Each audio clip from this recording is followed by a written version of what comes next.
Dear student, welcome to new smart education world. आप सबका new smart education world में स्वागत है। आप हमसे जुड़िए, हमारे चैनल को सब्सक्राइब करिए। जो भी कुछ सुझाव देना आप लोग कमेंट बॉक्स में सुझाव दीजिए। जो भी कमियाँ हैं उसको हम दूर करने की कोशिश करेंगे। अभी हम लोग पिछली क्लास में अलजेब्रा के pair of linear equation in two variable पढ़ रहे थे, यानी दो चरवाए रैखिक समीकरण युग पढ़ रहे थे। आइए हम लोग जो है उसको रिवाइज करते हुए फिर आगे हम बढ़ते हैं।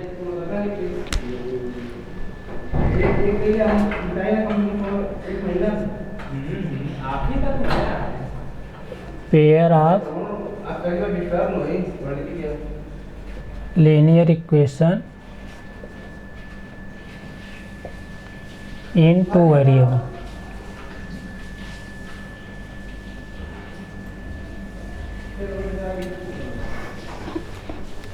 Pair of linear equation in two variable यानी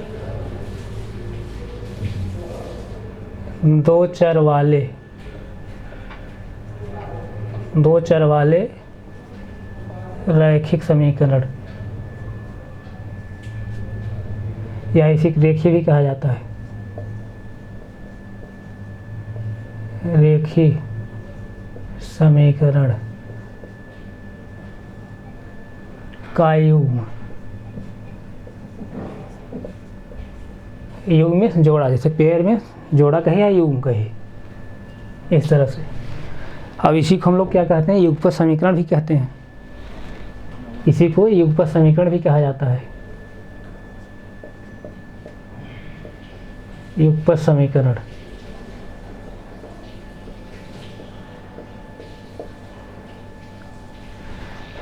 समीकरण पिछली क्लास में हम लोग एग्जाम्पल के माध्यम से समझने की कोशिश किए थे। आइए उसको हम लोग फिर रिवाइज करते हैं। जैसे हम लोग पहला इक्वेशन लिए थे, a1x plus b1y plus c1 equal to 0। ये इक्वेशन नंबर हम लोग एक लेक्चर रहे थे। इसी तरह a2x plus b2y plus c2 equal to 0, तो ये इक्वेशन नंबर 2 है। अब ये देखिए, linear equation in two variable का स्टैंडर्ड इक्वेशन है, यानी व्यापक समीकरण है। तो इसमें हम लोग दो इक्वेशन ले रहे हैं। पहला इक्वेशन ऊपर वाला है a1x plus b1y plus c1 equal to 0 है। दूसरा इक्वेशन है a2x plus b2y plus c2 equal to 0 है। इस तरह से है। तो अभी हम लोग को जो है इन दोनों इक्वेशन को सॉल्व करना है। इसमें देखिए दो चर दिए गए हैं, दो वेरिएबल दिया गया है और दो इक्वेशन भी दिया गया है। तो हम लोग आसानी से सॉल्व कर लेंगे। यानी सॉल्व करने के यहाँ सेंस ये है, जो वेरिएबल दिए गए हैं x और y, उनकी वैल्यू हमको फाइंड आउट करना है। तो इसको हम जो है सॉल्व हम लोग कैसे करेंगे, हम लोग जो ग्राफ माध्यम जब देखते हैं, ग्राफ के माध्यम से जब देखते हैं, इसको सॉल्व करते हैं, तो ये जो पहला समीकरण दिया गया है, जैसे a1x plus b1y plus c1 equal to 0 दिया गया है, इस समीकरण के माध्यम से एक सरल रेखा हम लोग प्राप्त होती है। उसी तरह जो है a2x plus b2y plus c2 equal to 0, यानी समीकरण नंबर 2 से इससे भी एक सरल रेखा प्राप्त होती है। तो ग्राफ के माध्यम से हम इन सरल रेखाओं को जो है सॉल्व करने की कोशिश करते हैं।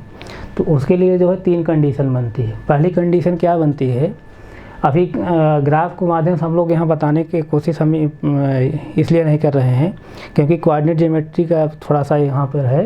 कोऑर्डिनेट ज्योमेट्री जब पढ़ाएंगे तो वहाँ जो है आसानी समझ में आएगा, लेकिन थोड़ा बहुत हम लोग यहाँ समझेंगे। तो जैसे देखिए, जब ग्राफ के माध्यम से हम इसको सॉल्व करेंगे तो 3 कंडीशन बनती है। पहली कंडीशन ये बनती है a1 upon a2 is not equal to b1 upon b2।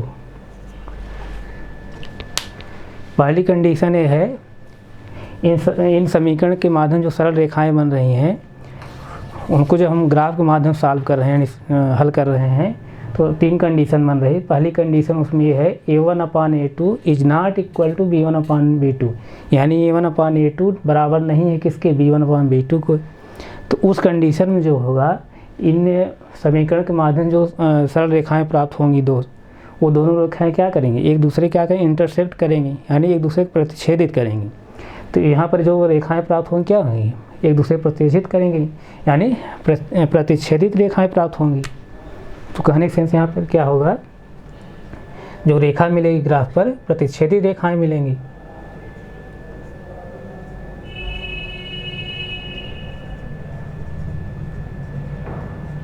प्रतिच्छेदित रेखाएं,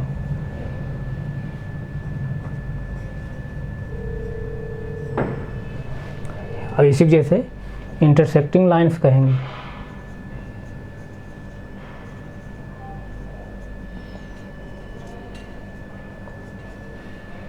इंटरसेक्टिंग लाइंस जैसे अगर देखना चाहें ऐसे देख सकते हैं आप, जैसे ही पहली रेखा सपोज दैट है इस तरह से A1/A2 is not equal to B1/B2 जब रहेगा, ये पहली रेखा है। अब ये दूसरी रेखा जैसे है,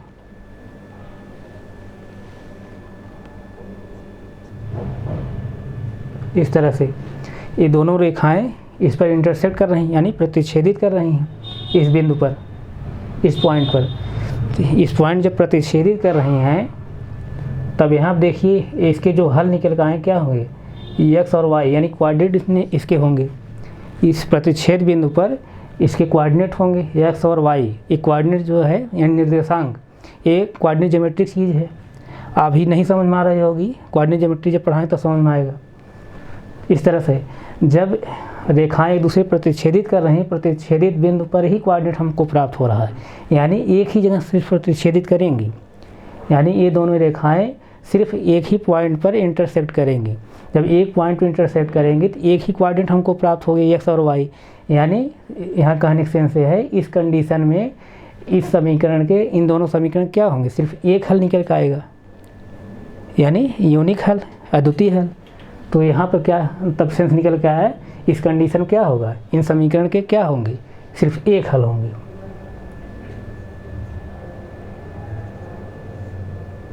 एक हल, एक हल, या इसी को हम लोग क्या कहेंगे, अद्वितीय, अद्वितीय हल।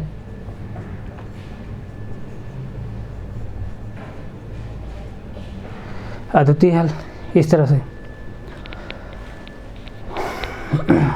इंग्लिश लिखना चाहें तो ऐसे लिख सकते हैं,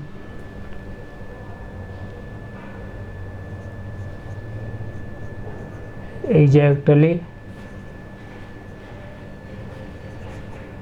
one solution.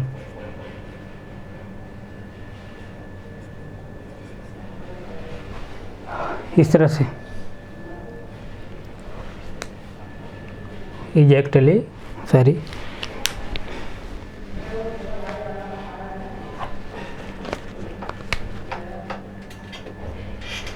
Exactly one solution या यूनिक सॉल्यूशन,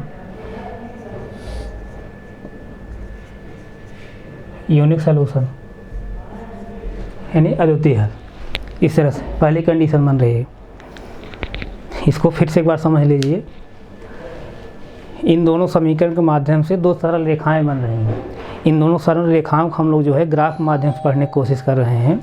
जब ग्राफ माध्यम से हम लोग इसको सॉल्व करेंगे तो उसमें कंडीशन 3 बनती है। पहली कंडीशन क्या बनती है, जब हम लोग देखते हैं A1/A2 is not equal to B1/B2 रहता है, तो उस कंडीशन में इन समीकरण के माध्यम जो दो सरल रेखाएं बन रही हैं एक दूसरे क्या करेंगे, इंटरसेक्ट करेंगी, यानी प्रतिच्छेदित करेंगी।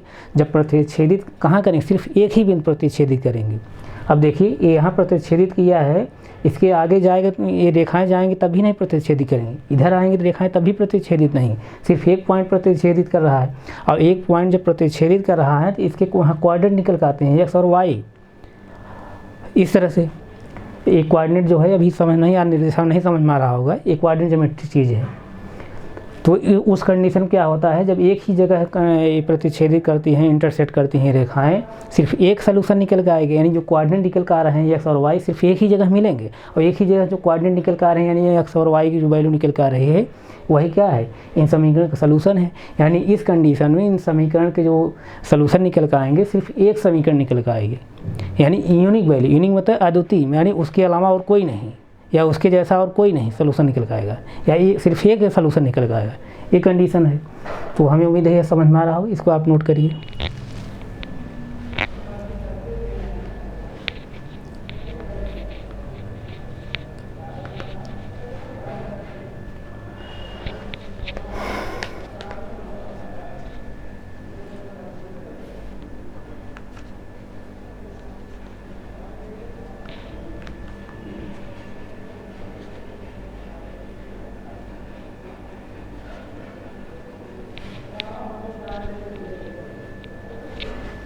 आइए हम लोग आगे देखते हैं।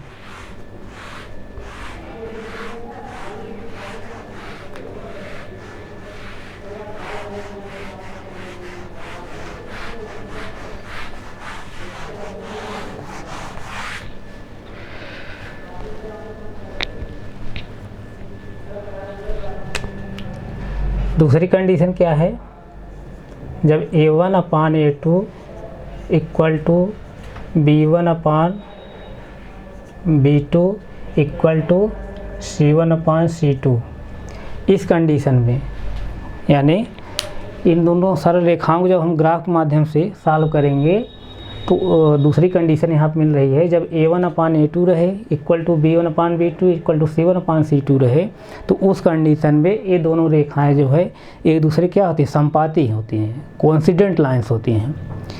ये संपाती मतलब दोनों रेखाएं एक ही रेखा मिलती हैं। जैसे देखिए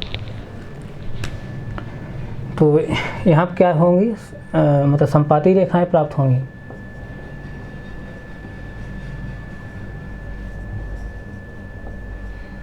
संपाती रेखाएं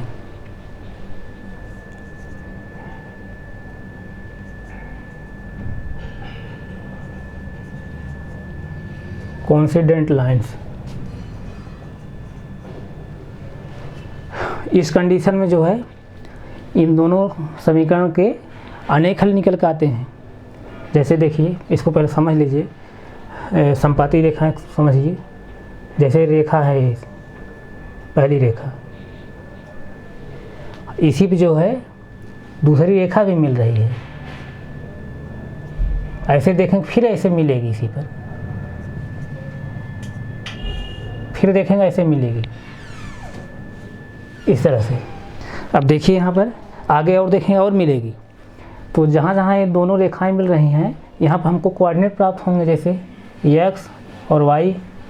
फिर यहाँ पर भी x और y निकलेंगे कोऑर्डिनेट, यहाँ पर भी x और y कोऑर्डिनेट प्राप्त होंगे।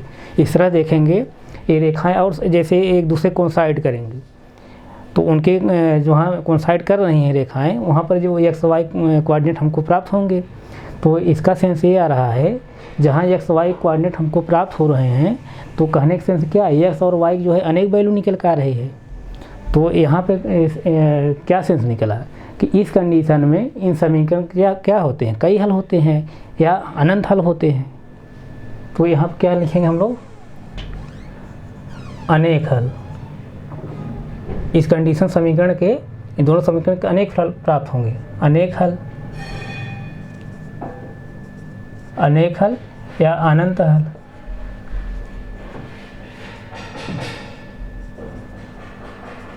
अनंत हल ऐसे, जैसे इंग्लिश लिखना चाहें लिख लीजिए, मैनी सॉल्यूशन,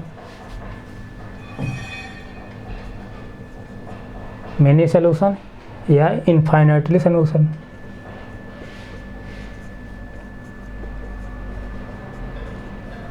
इनफाइनाइटली सॉल्यूशन, इस तरह से। एक बार इसको फिर समझ लीजिए, a1x plus b1y plus c1 equal to 0 equation number 1 है। a2x plus b2y plus c2 equal to 0 equation number 2 है। इन इक्वेशन के माध्यम दो सरल रेखाएं हम लोग प्राप्त हो रही हैं। उन सरल रेखाओं को हम लोग ग्राफ माध्यम से सॉल्व कर रहे हैं। जब सॉल्व कर रहे हैं ग्राफ माध्यम से रेखाओं को तो तीन कंडीशन प्राप्त हो रही। पहली कंडीशन हम बताए हैं अभी ऊपर। अब ये दूसरी कंडीशन क्या है, a1 upon a2 equal to b1 upon b2 equal to c1 upon c2। इस कंडीशन में जो रेखाएं होंगी, इन समीकरण के माध्यम से दोनों रेखाएं एक दूसरे क्या होंगी, कोइंसिडेंट होंगी, यानी संपाती होंगी। जब संपाती होंगी यानी एक ही रेखाओं पर जो है रेखाएं मिलेंगी तो वो कई जगह मिलेंगी। जब कई जगह मिलेंगी तो कई कोऑर्डिनेट हमको प्राप्त होंगे, यानी एक्स वाई के कई कोऑर्डिनेट प्राप्त होंगे। जब जो कई कोऑर्डिनेट प्राप्त हो रहे हैं यानी निर्देशांक प्राप्त हो रहे हैं, वही क्या है, इस समीकरण के सलूशन है, हल है, यानी एक्स और वाई की वैल्यू निकल कर आ रही है। तो इस कंडीशन में क्या होगा, इस समीकरण जो होंगे कई हल होंगे या अनेक हल होंगे, अनंत हल होंगे। तो वही है, आप लोग इसको नोट कर सकते हैं।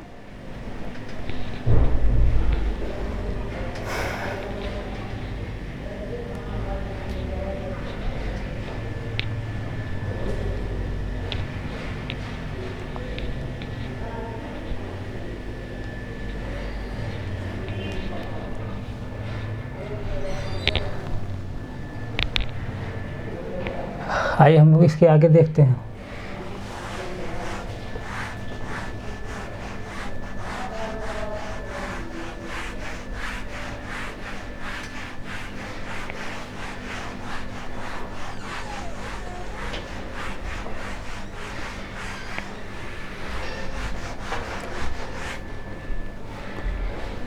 तीसरी कंडीशन देखिए। तीसरी कंडीशन ये है A1/A2 equal to B1/B2 is not equal to C1/C2।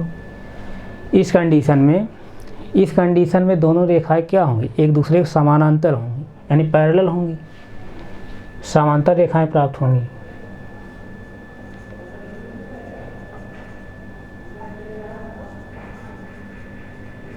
समांतर रेखाएं यानी पैरेलल।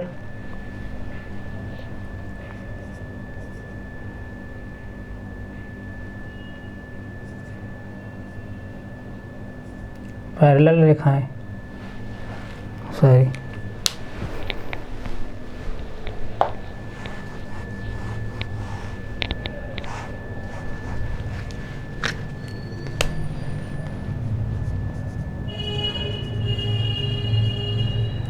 पैरेलल लाइंस, समांतर रेखाएं। जैसे देखिए इस कंडीशन रेखाएं प्राप्त होंगी,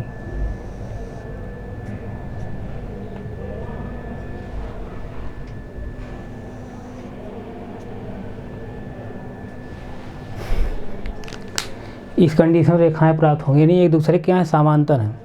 जब रेखाएं समांतर रहती हैं, समांतर जब रेखाएं रहती हैं तो इन रेखाओं को आप अनंत दूरी तक ले जाइए, चाहे जितनी दूरी पर ले जाइए, एक दूसरे के इंटरसेक्ट नहीं करेंगे, यानी एक दूसरे प्रतिच्छेदित नहीं करेंगे, चाहे जितनी दूरी पर आप ले जाइए। जब ये रेखाएं एक दूसरे की इंटरसेक्ट नहीं करेंगी तो हमको कोऑर्डिनेट प्राप्त नहीं होगा, यानी एक्स वाई जो कोऑर्डिनेट होते हैं, जैसे एक्स और वाई, एक कोऑर्डिनेट प्राप्त नहीं होगा, निर्देशांक प्राप्त नहीं होगा। जब निर्देशांक हमको नहीं प्राप्त होगा तो उस कंडीशन में क्या होगी, इस समीकरण के कोई हल नहीं निकल आएंगे। तो कहने का सेंस यहाँ पर क्या है, इस कंडीशन में इन दोनों समीकरण के कोई हल नहीं निकल आएंगे, यानी कोई हल नहीं।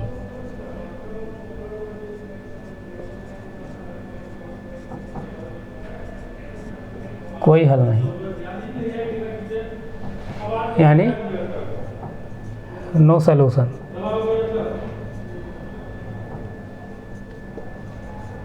नो सॉल्यूशन, इस तरह से आप इसको नोट कर लीजिए।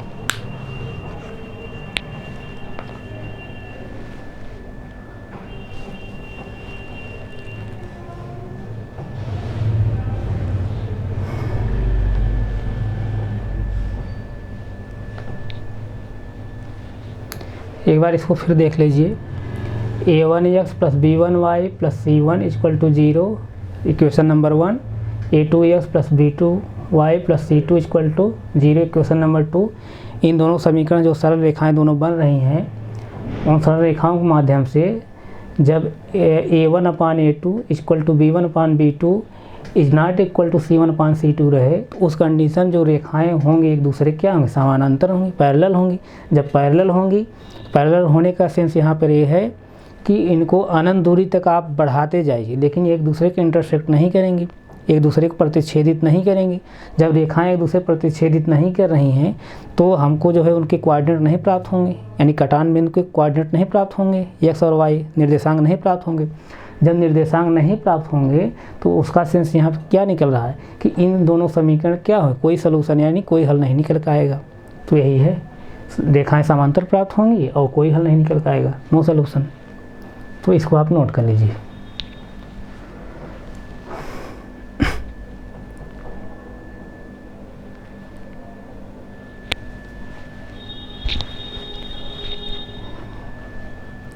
इसके आगे हम लोग जो है इन दोनों समीकरण को, यानी a1x plus b1y plus c1 equal to 0, a2x plus b2y plus c2 equal to 0, ये स्टैंडर्ड फार्म है किसका, linear equation in two variable का, ये मतलब कि पेयर का युग्म जो समीकरण दिए गए हैं, स्टैंडर्ड फार्म है। इसी फार्म जो है हमको इक्वेशन मिलेंगे, तमाम इक्वेशन मिलेंगे, तो उस समीकरण को हम लोग कैसे सॉल्व करेंगे आगे हम लोग उसको देखते हैं। तो आइए इसको आगे हम लोग इसको सॉल्व करने सीखते हैं।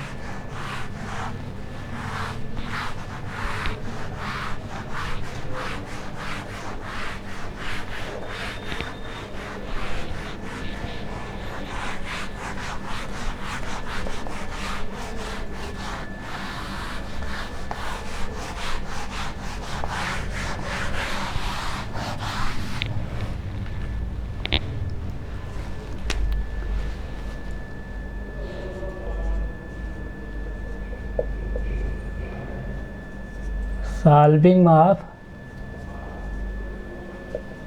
pair of linear equation in two variable। ये इक्वेशन का शॉर्ट फॉर्म है, इसको यहाँ कंफ्यूज मत होइए। यहाँ पर solving of pair of linear equation in two variable,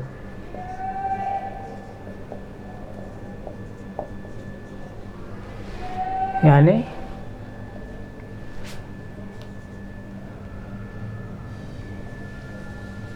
दो चर वाले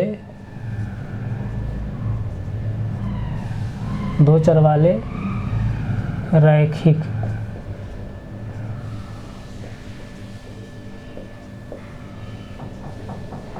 रैखिक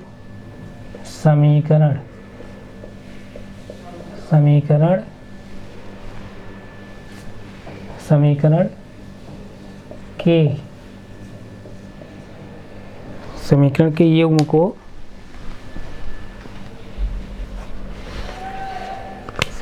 युग्म को हल करना।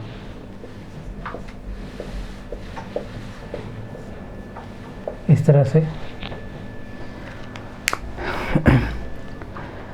Pair of linear equation in two variable को, यानी दो चरवार रैखिक समीकरण को, अर्थात उसी हम लोग क्या कहते हैं, युगपत समीकरण कहते हैं।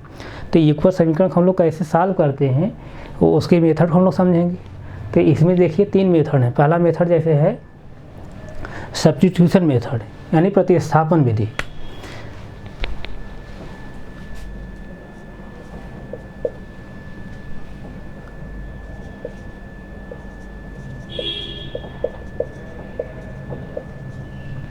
सब्स्टिट्यूशन मेथड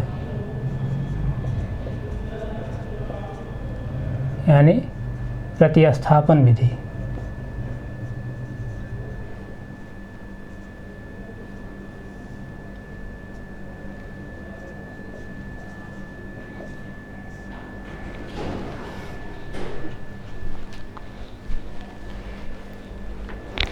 पहला मेथड सब्स्टिट्यूशन मेथड, प्रतिस्थापन विधि। दूसरा मेथड क्या है, एलिमिनेशन मेथड यानी विलोपन विधि।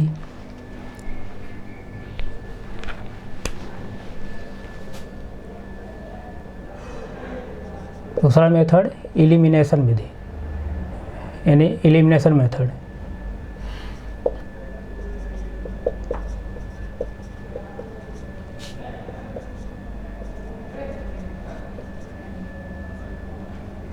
विलोपन विधि।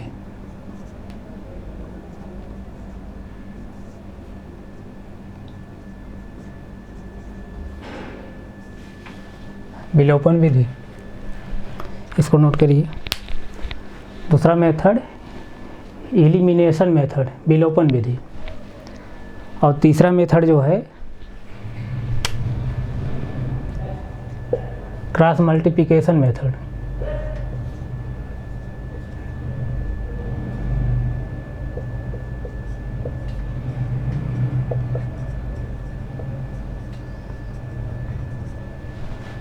क्रॉस मल्टीप्लिकेशन मेथड यानी वज्र गुणन विधि।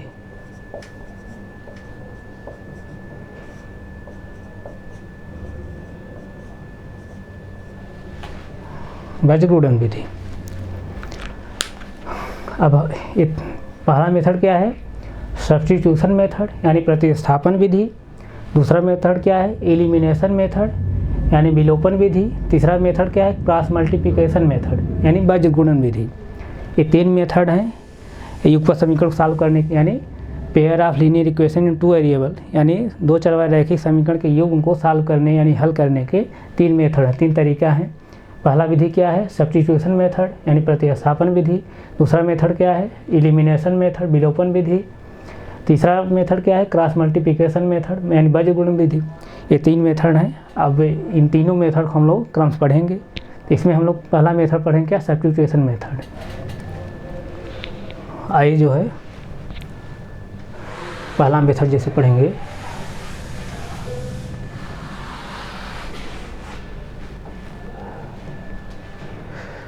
सब्स्टिट्यूशन मेथड यानी प्रतिस्थापन विधि।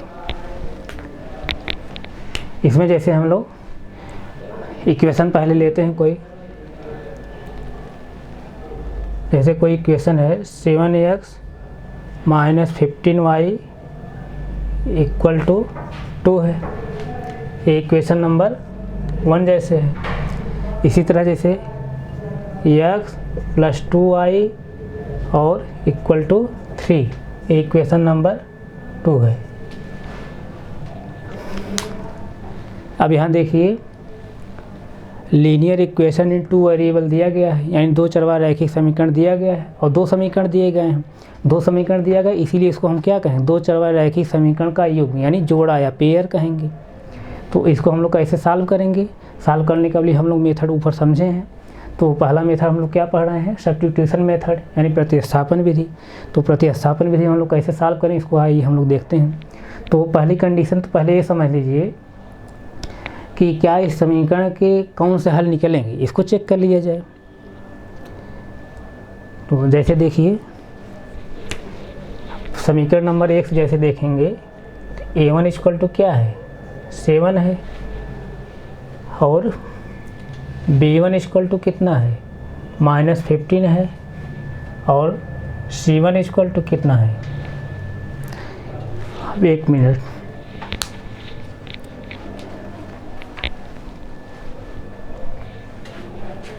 इस समीकरण पहले जो है हम लोग स्टैंडर्ड फार्म बनाएंगे यानी ax + by + c = 0 फार्म बनाएंगे। जैसे देखिए यहाँ पे क्या करेंगे? 7x - 15y - 2 = 0 होगा। इस तरह से अब स्टैंडर्ड फार्म आ गया। उसी तरह जैसे देखिए x + 2y - 3 = 0। अब स्टैंडर्ड फार्म हो गया। ax + by + c = 0 फार्म हो गया, यानी 2 चरवार रैखिक समीकरण फार्म हो गया है। अब यहाँ से देखिए जैसे देखिए ये इक्वेशन नंबर जैसे सपोज करिए इक्वेशन नंबर 3 है। इस तरह से इक्वेशन नंबर क्या है? 4 है। कब हुआ? जब स्टैंडर्ड फार्म बना रहे हैं तब हो रहा है। अब इक्वेशन नंबर 3 और 4 जो है स्टैंडर्ड फार्म आ गए हैं। यहाँ से हम लोग जो क्या करेंगे? a1 b1 और a2 b2 की वैल्यू हम लोग फाइंड आउट करेंगे। जैसे देखिए अब यहाँ से देखिए इक्वेशन नंबर 3 से देखेंगे तो a1 = क्या होगा? a1 = मतलब यस का जो गुणांक होता है वही ये होता है, यानी क्या हो जाए? a1 = 7। अब b1 क्या होगा? b1 मतलब b मतलब y का गुणांक। y का गुणांक यहाँ क्या है? -15 है। -15 यानी -15 है। अब c1 = कितना है? c1 = -2 है। इस तरह से और उसी तरह से देखिए जैसे समीकरण नंबर 4 से जैसे देखिए यहाँ पे a2 = क्या हो जाएगा? यस का गुणांक। यस गुणांक यहाँ क्या है? कुछ नहीं दिया गया है तो 1 माना जाएगा। तो यस गुणांक यहाँ क्या है? 1 है, यानी a2 = 1। और उसी तरह जैसे b2 = क्या हो जाएगा? b2 यानी y का गुणांक। यहाँ y गुणांक कितना है? 2 है, यानी +2 है, 2 लिखिए। इसी तरह c2 = क्या हो जाएगा? -3। -3 इस तरह से। अब देखिए यहाँ पर पहली कंडीशन देखिए क्या फॉलो हो रही है। पहली कंडीशन यानी A1/A2 7 A1/A2 A2 मतलब 1। अब इक्वल देखिए B1/B2 है -15/2। अब देखिए यानी A1/A2 -15/2 है यानी B1/B2 है। अब दोनों इक्वल नहीं है, इसका मतलब क्या, A1/A2 is not equal to B1/B2। इस कंडीशन क्या हो रहा है, A1/A2 is not equal to B1/B2। इसका सेंस ये है इस समीकरण क्या होंगे, सिर्फ एक हल होगा यानी यूनिक सलूशन होगा, अद्वितीय हल होगा। अद्वितीय जब हल होगा तो उस कहने मतलब एक हल सिर्फ निकल कर आएगी, यस और वाई जो वैल्यू निकल कर आएगी सिर्फ एक वैल्यू निकल कर आएगी, उसी में जो है समीकरण सेटिस्फाई होगा। तो इसको हम लोग सॉल्व करेंगे। जैसे देखिए तो यहाँ से हम लोग सॉल्व करेंगे। अब प्रतिस्थापन विधि हम क्या करते हैं, कोई एक समीकरण ले लेंगे, कोई एक समीकरण ले लेंगे और वहाँ से जो है एक समीकरण के माध्यम से एक चर का हम मान निकालने की कोशिश करेंगे।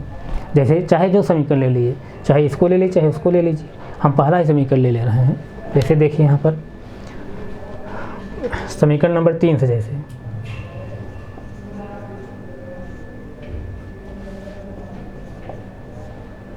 समीकरण 3 से जैसे क्या करेंगे, 7x - 15y - 2 = 0 है इस तरह से।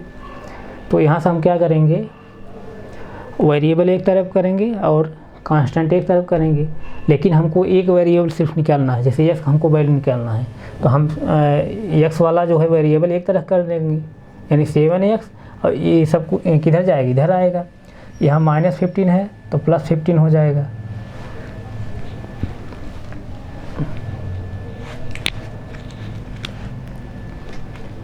+15y, और यहाँ -2 है तो इधर क्या हो जाएगा +2 इस तरह से। मतलब 50 यानी 15y और +2 इस तरह से होगा। अब यहाँ से x और क्या हो जाएगा, 15y + 2/7 इस तरह से होगा यानी x वैल्यू यही आई। अब x जो वैल्यू निकल कर आई है उसको हम समीकरण नंबर 4 में रख देंगे। समीकरण नंबर 4 में रख दीजिए। समीकरण नंबर 4 क्या है, समीकरण नंबर 4 ये है x + 2y और -3 = 0 है, ये समीकरण नंबर 4 है। तो x वैल्यू हम यहाँ पुट करेंगे, x पोजीशन क्या रखेंगे, 15y + 2 पूरे का 7 और +2y -3 = 0 इस तरह से दिया गया है। अब यही इक्वेशन हम सॉल्व करेंगे। इक्वेशन जब सॉल्व कर लेंगे क्या वैल्यू निकल कर आएगी, y वैल्यू निकल कर आएगी। तो यहाँ से देखिए जैसे इसको हम लोग सॉल्व कर रहे हैं। अब यहाँ से क्या करेंगे, एलसीएम हम लेंगे। यहाँ पे एलसीएम लेंगे क्योंकि यहाँ फ्रैक्शन बन रहा है, एलसीएम लेंगे। तो जैसे देखिए इसको भी हम फ्रैक्शन में बदल दे रहे हैं, कोई दिक्कत नहीं होगी। यहाँ 1 मैं लिख दे रहा हूँ आप लोग समझने के लिए। 1 7 और 1 7 का एलसीएम क्या होगा, 7 होगा। एलसीएम निकालना आप लोग आ रहा होगा, नहीं आ रहा होगा तो हम बेसिक क्लास में बताएंगे, वहाँ समझिए आप। तो जैसे देखिए हम इसको सॉल्व कर रहे हैं। एलसीएम 7 होगा। अब 7 जब एलसीएम हुआ, 7 से जो है यानी जो फ्रैक्शन बन रहे हैं सब फ्रैक्शन के हर से यानी डिनोमिनेटर से हम डिवाइड करेंगे इसको। 7 जब डिवाइड करेंगे कितना आएगा, भागफल 1 आएगा। 1 मल्टीप्लाई किस में करेंगे, अंश में करते हैं, यानी 1 मल्टीप्लाई 15y + 2 में करेंगे जब वही चीज़ प्राप्त होगी, 15y + 2। और 1 से जब इसको जब डिवाइड करेंगे 7 को, 7 आएगा। और 7 मल्टीप्लाई हम किस में करेंगे, अंश में करेंगे यानी न्यूमरेटर में करेंगे। तो 7 मल्टीप्लाई जब इसमें करेंगे कितना हो जाएगा, 7 मल्टीप्लाई जब 2 में करेंगे कितना हो जाएगा, 14 हो जाएगा, 14y। इसी तरह 1 से जब डिवाइड करेंगे 7 को तो क्या आएगा, 7 आएगा। 7 मल्टीप्लाई किस में करेंगे, 3 में करेंगे। और माइनस लगा है तो माइनस कितना हो जाएगा, 21 इस तरह से = 0 होगा। ऐसे। अब यहाँ से क्रॉस मल्टीप्लाई हम लोग करेंगे, क्रॉस मल्टीप्लाई जब करेंगे 7 मल्टीप्लाई 0 में हो जाएगा, तो ये वैल्यू क्या हो जाएगी, 0 हो जाएगी। यानी क्या आया 15y प्लस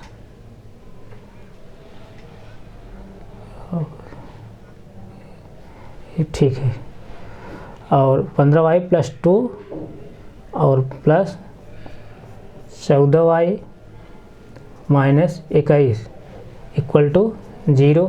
अब यहाँ से हमको y की वैल्यू फाइंड आउट करनी है। अब देखिए 15y और प्लस 14y, साइन सेम है, साइन जब सेम है वेरिएबल सेम है तो उस कंडीशन क्या हो, जुड़ जाएगा। 15y प्लस 14y कितना हो, 29y, 29y। अब यहाँ देखिए प्लस 2 है, कांस्टेंट देखिए प्लस 2 है और माइनस 2 है, तो अब इस कंडीशन क्या हो जाएगा, एक प्लस एक माइनस है तो बड़े में छोटा घट जाएगा, यानी बड़े वाले पद में छोटा पद घट जाएगा। और साइन किसका लिखते हैं, बड़े वाले पद का। तो 21 में से तो जब घट जाएगा तो कितना आएगा, 19 आएगा। 19 साइन किसका लिखेंगे, बड़े वाले पद का। बड़े वाले पद साइन क्या है, माइनस है, माइनस लिखेंगे इक्वल टू 0। इस तरह से अब देखिए हमको यानी y की वैल्यू फाइंड आउट करना है, तो उस कंडीशन हम क्या करेंगे, वेरिएबल एक तरफ करेंगे और कांस्टेंट एक तरफ करेंगे। अब यहाँ देखिए 29y इक्वल टू कितना हो जाएगा, इधर प्लस 19, इस तरह से। और तो y इक्वल टू क्या हो जाएगा, y इक्वल टू 19/29, इस तरह से। ये y की वैल्यू निकल कर आई, y की वैल्यू निकल कर आ गई है। y वाली जो वैल्यू निकल कर आई है उसको हम किस में रखें, समीकरण नंबर 4 में रख देंगे। समीकरण नंबर 4 क्या है, x और plus 2y minus 3 equal to 0 है। अब यहाँ से देखिए y की वैल्यू कितने आए, 19 मतलब 19/29, x plus 2 into 19/29 minus 3 equal to 0, इस तरह से। अब यहाँ फ्रैक्शन फिर बन रहा है।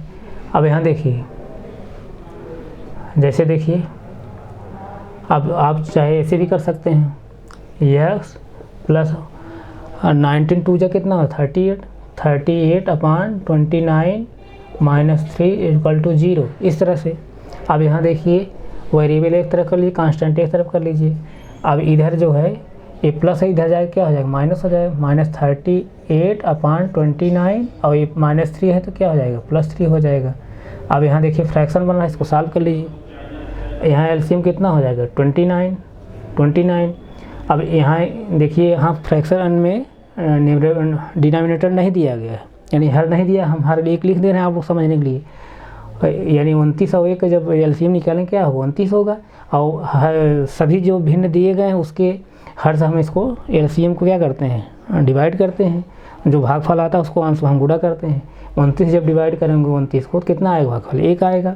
1 का गुणा हम किस में करेंगे, 38 में, तो वही चीज़ आएगी, यानी माइनस 38 आएगा।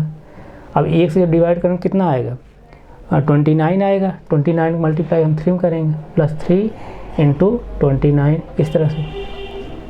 अब यही हम लोग सॉल्व कर लेंगे। अब यहाँ देखिए माइनस 38, अब इसका मल्टीप्लाई कर लीजिए, 3 मल्टीप्लाई 9 करेंगे जैसे कितना 27, 7 आया। 3 मल्टीप्लाई 2 करेंगे 6 आया, 6 और 2 कितना हो जाएगा, 8 हो जाएगा, 87 प्लस 87/29।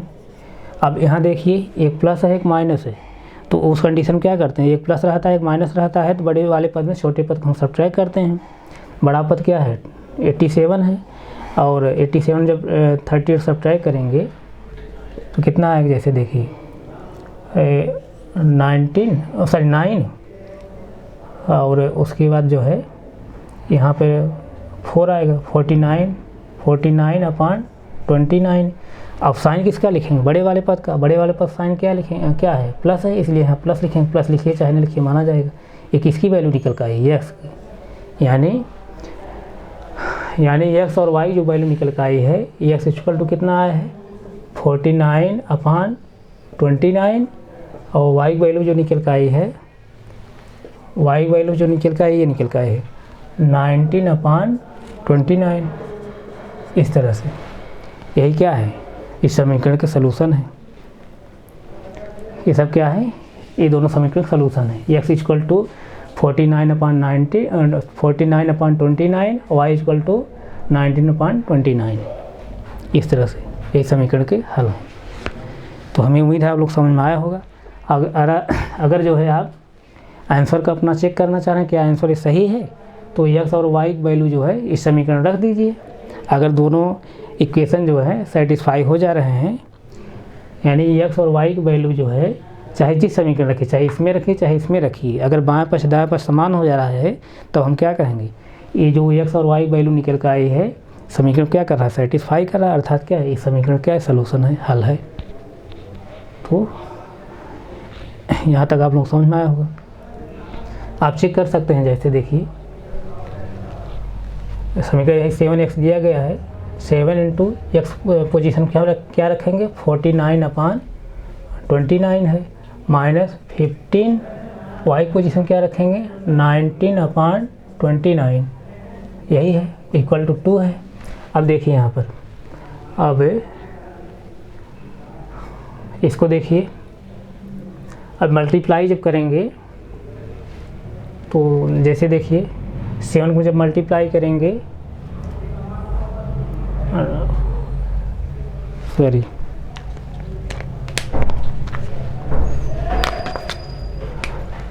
963 3 आया, 7 चौक 28, 28 और 6 34 हुआ। इस तरह से अपान 29, इस तरह से। ये देखिए फ्रैक्शन का मल्टीप्लाई है, यहाँ कुछ नहीं लिखा है, वन हम मान ले रहे हैं।